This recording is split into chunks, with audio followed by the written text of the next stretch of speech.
Dentro disso, nós temos também a depressão. A gente sabe que a depressão é o pano de fundo em que acontece a síndrome do pânico. Porque o deprimido, o que é? Ele é uma pessoa muito autocentrada, ela está muito preocupada com seus próprios problemas.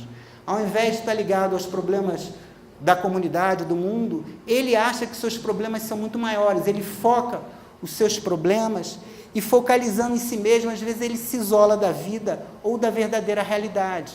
Isso é interessante porque a yoga procura exatamente o esquecimento do seu eu e focar nessa verdadeira realidade, que é exatamente o oposto da depressão, porque o yogi é aquela pessoa que busca a felicidade e, quando alcança a bem-aventurança e a realização. E ele é uma pessoa totalmente altruísta, que é o oposto da pessoa deprimida, que não consegue enfocar a vida e, às vezes, até busca a própria morte, porque não consegue sentir graça em nada, não consegue ter nenhum prazer em nada que faz, e é uma doença que realmente acomete o mundo de uma forma epidêmica.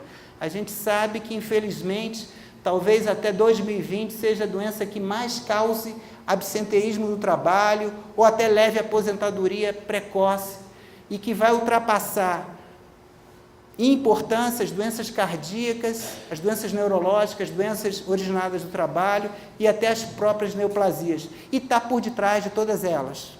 A gente sabe que por trás da neoplasia tem a depressão, assim como do infarto, assim dos outros problemas. A depressão é um mote que leva até as pessoas até o próprio uso de drogas. Então, tudo está ligado entre si. Às vezes a pessoa procura a droga por curiosidade, às vezes até uma tentativa frustra de resolver o seu problema. E não resolvendo o seu problema, não dá rumo a outro, que é o vício e a adição às drogas, e aí talvez o problema dela se multiplique. E as imagens dizem por si mesmo, né? É bem diferente de ver um yogi numa situação em que ele está absorvido na divindade. Quando eu falo em yoga, não é só a yoga clássica, não é hatha yoga, é qualquer tipo de união em que a gente tem no cristianismo, no budismo, no hinduísmo, qualquer forma em que a pessoa tem uma verdadeira união com a fonte de toda a vida, em que ele não está preocupado apenas com o seu prazer pessoal ou com sua felicidade pessoal. Ele está em busca da verdade, ele está em busca da verdadeira fonte de onde veio toda a vida e realmente alcança quando ele consegue, através da sua vontade, controlar o seu físico, o seu emocional e o seu mental. É diferente da depressão e da síndrome do pânico, em que a pessoa perde o contato com o seu corpo pela cisão emocional, em que ela perde totalmente o controle e começa a ver o corpo como um estranho. Então o corpo começa a ter reações que ela não explica e ela não controla. E ela acha que vai morrer, que o corpo vai paralisar, que ela vai ter um ataque, porque o corpo e ela já não são um, são dois, totalmente motivados por um medo fabricado dentro da sua mente. As drogas também podem provocar essa distorção da realidade. Algumas são alucinógenas, provocam delírios e alucinações, e muitas outras acabam levando à inconsciência, que é exatamente o oposto que busca o yogi. O yogi busca a consciência, ele não busca a deturpação, ele busca através da lucidez a verdade por trás de Maya ou a ilusão. As drogas não, as drogas trazem mais ilusão, mais distorção da realidade, mais deformação do que é, e às vezes levam a consequências trágicas, como são a questão da abstinência de drogas, ou o próprio vício, ou quando não é overdose, e muitos outros assuntos que são interessantíssimos, que a gente talvez não tenha condição de abarcá-los todos, porque a nossa intenção é fazer essa mostra e essa comparação, para que a gente tenha uma visão mais concreta de que as drogas não vão levar à superconsciência. Existem até alguns seres que dizem que tem um certo soma, alguns grandes iniciados até tomavam determinadas bebidas, mas nós não temos consciência, pelo menos que isso seja dada de forma para qualquer um. A gente sabe que existem até algumas organizações que usam algumas drogas alucinógenas para induzir alguns estados alterados de consciência. Mas a gente acredita que não há necessidade disso. Você, através da religião, através da contemplação, através da concentração e da própria postura e da respiração ensinadas, por exemplo, pela Raja Yoga, é capaz de controlar o seu corpo e conseguir estados em que você realmente perceba a verdade. sem necessidade de nenhuma droga que lhe perturbe a capacidade de lucidez, de ver a clara luz da verdade. Então, para que a gente tenha uma forma de pensar, eu não sei se vocês já se deram conta, mas geralmente a síndrome de abstinência, ela causa exatamente o efeito oposto que aquela substância é capaz de causar. Por exemplo, vamos pensar numa pessoa que toma heroína, um opioide. O que é um opioide? Opioide é uma coisa que causa a capacidade da pessoa não sentir dor, como a morfina, a heroína. Então, se a pessoa começa a se viciar na heroína ou nos derivados dela, ela vai ter tanta aquela quantidade daquele substância que quando ela para, o corpo dela começa a sentir exatamente a falta dela e sente então dores terríveis por todo o corpo. O próprio vento pode causar dor, a própria sensação de estar no mundo é altamente dolorosa e a pessoa precisa, às vezes até de uma substância análoga, como é a questão da metadona, para que ela possa suportar a abstinência.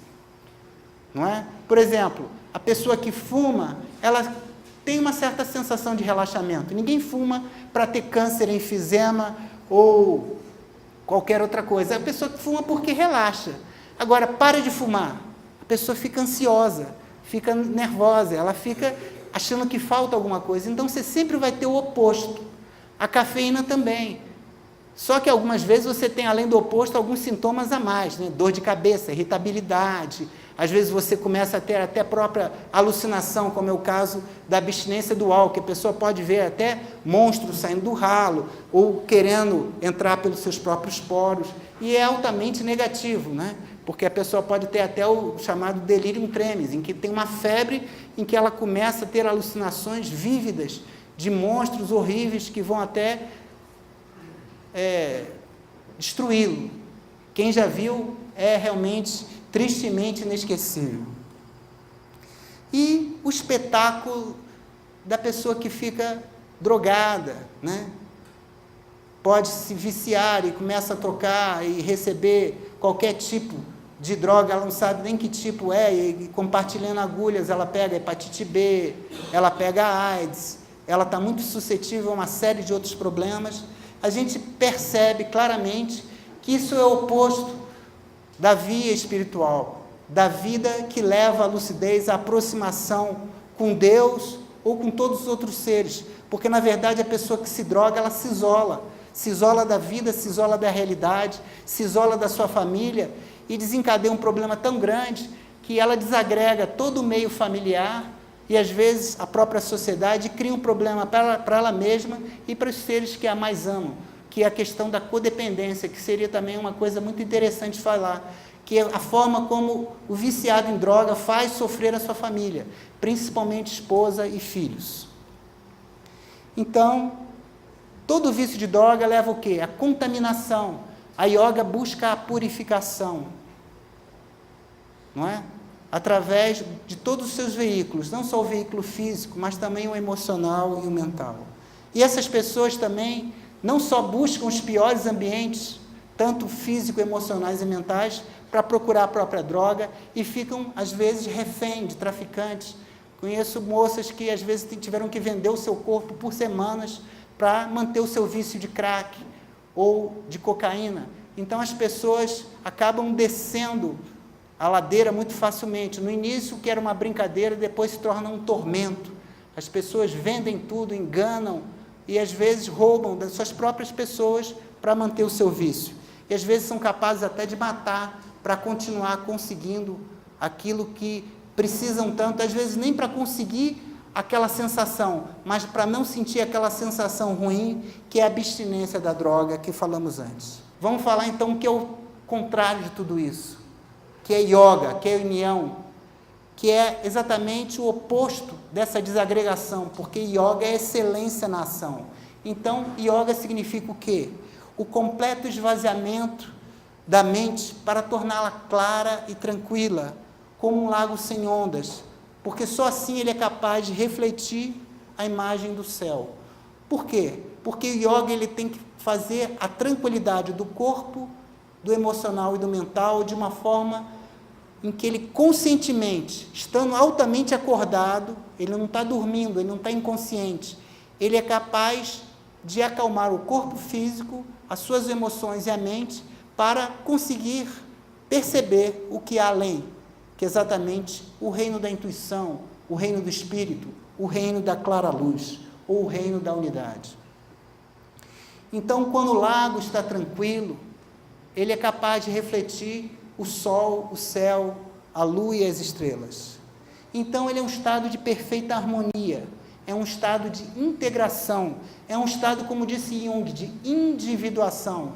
Lembra vocês que a palavra individuação quer dizer um estado de não divisão, indivíduo, não dividido. Então, só quando a mente e o corpo estão tranquilos, é que é possível essa união. Significa também que nesse estado, que é um estado de tranquilidade, de meditação, assim você é capaz de ver a verdadeira realidade, sem deformações ou colorações, que são exatamente aquilo que é causado pelas drogas ou pelo medo, que é exatamente o excesso de droga causado por você mesmo, ou seja, uma súbita liberação de adrenalina, que são causados por você mesmo, ou seja, através das suas emoções, dos seus pensamentos, ou como eu falei, do uso de drogas. Relembro a vocês que drogas não é só aquilo que é ilegal, existem muitas drogas legalizadas, não é? Drogas que as pessoas usam para emagrecer e que tem anfetamina, o café é uma droga, o cigarro é uma droga, a bebida alcoólica é uma droga, e às vezes uma droga muito potente e capaz de levar a diversas doenças. Mas então o que é esse estado de união, que é yoga, que é exatamente o que é antítese da síndrome de depressão, da síndrome do pânico e do uso de drogas? É um estado de liberdade. Liberdade de quê? Do passado, dos condicionamentos, liberdade dos preconceitos e de superstições. Quando o yogi atinge essa liberdade, se diz que ele é um iniciado, ele começa uma vida totalmente nova. Por quê? Porque ele se libertou de toda uma série de vidas em que ele vinha procurando a fonte de toda a vida. Quando ele percebe isso, ele vai alcançar esse estado que está além da mente, porque é uma percepção sem interferência do pensamento. Não é uma ladainha criada pela sua mente ou pela sua emoção. É um estado que está além do intelecto. É uma vivência onde as palavras são insuficientes para descrever a felicidade e a bem-aventurança. É a volta à casa do Pai. É o estado natural em que o ser humano deveria se encontrar. É como uma criança que não tem nenhuma preocupação, que está alegre pelo simples fato de existir. Porque ele está unido conscientemente a essa fonte única, que alguns chamam de Deus, Tupã, ou luz infinita, ou alguns dizem que não tem nome, e por isso ele é chamado também do inefável.